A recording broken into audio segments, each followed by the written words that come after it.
Hello everyone. Today we are going to study part 4 of chapter 2. In this part we will study about the Southern Plateau. The Southern Plateau or the Peninsular Plateau. It lies to the south of Northern Plain and to the southwest of the Great Indian Desert of India. It is the part of Old Gondwana land and consists of igneous and metamorphic rocks. This part is divided into two parts by Narmada River. Peninsular Plateau of India is divided into two parts by Narmada River. See, here is Narmada Satpura range. Lie. Now we will study one by one about both the areas. Northern part of it known as the Central Highland and southern part of it is known as the Deccan Plateau, and both have different features. One by one we will see about them. Now we will see the Central Highland. The Central Highland is located to the north of Narmada River. Narmada River, Satpura Valley marked its separated from the Deccan Plateau.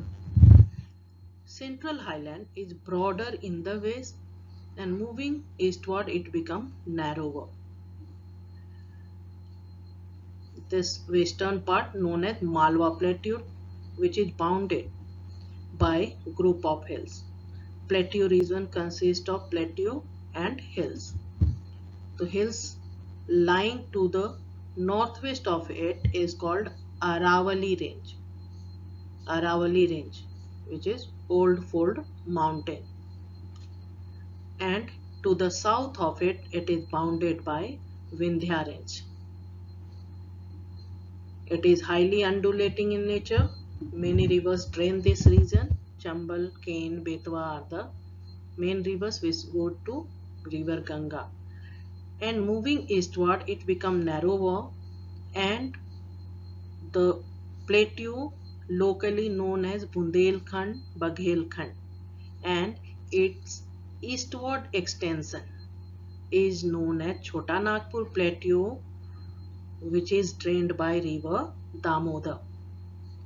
River Damodar, which goes to river Hooghly, one of the major distributary of river Ganga.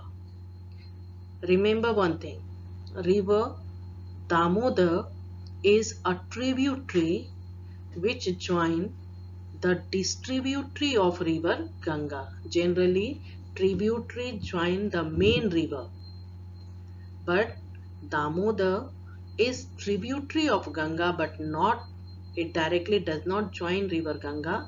It joins river Hooghly, which is distributary of river Ganga. Keep it in mind. The Deccan Plateau lies to the south of Narmada River. It is triangular in shape. Okay, triangular in shape and bounded by many hills. One by one we will see all these hills. To the north of it lies Satpura Range, Mahadev, Kamur Hills, Makal Range, which is the easternmost extension of this hills bounding Deccan Plateau from north. Now other hills bounding it from east and west. These hills, group of hills bounding Deccan Plateau from east and west are called Ghats. The hills which bound it from western side called Western Ghat, and the group of hills which bound it from eastern side called Eastern Ghats. Many rivers drain this plateau. Most of the rivers flow from west to east into Bay of Bengal, almost all. But there are two rivers lying to the north of Deccan Plateau. They move from east to west into Arabian Sea. Its easternmost extension here in Meghalaya. Meghalaya, it is lying where Karbi Anglong Plateau, North Catcher Hills, these lie in this Meghalaya region.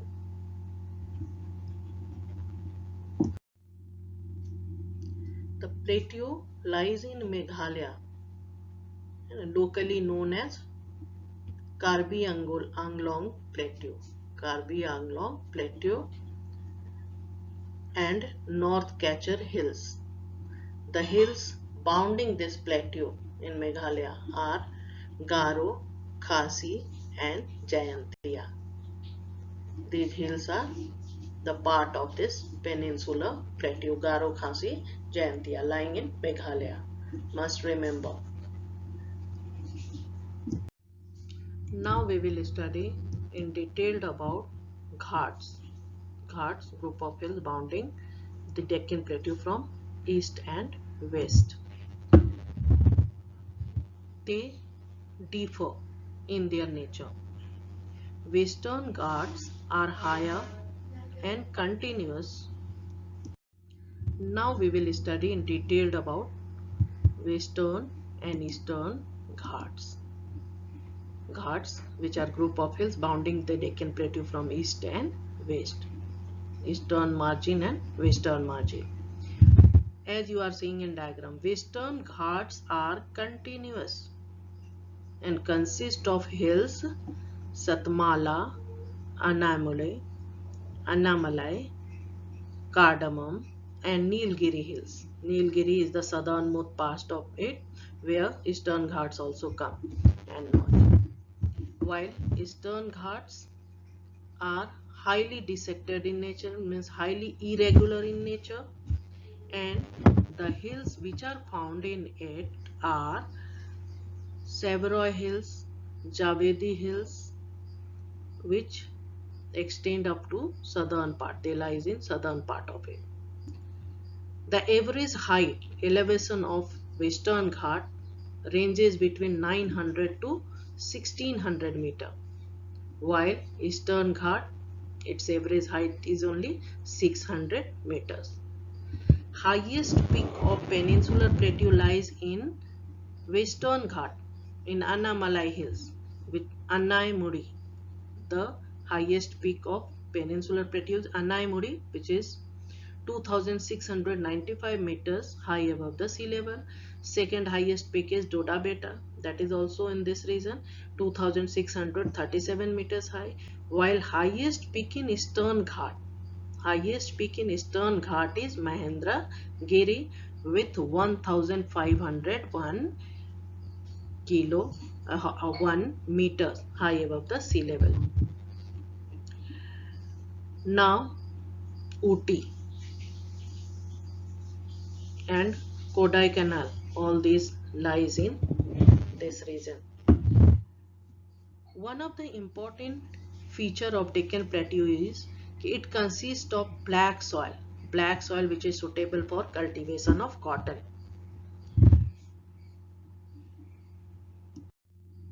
All the hills found in these plateaus are highly eroded and broken. Many beautiful waterfalls are found in this region. See, Narmada Valley,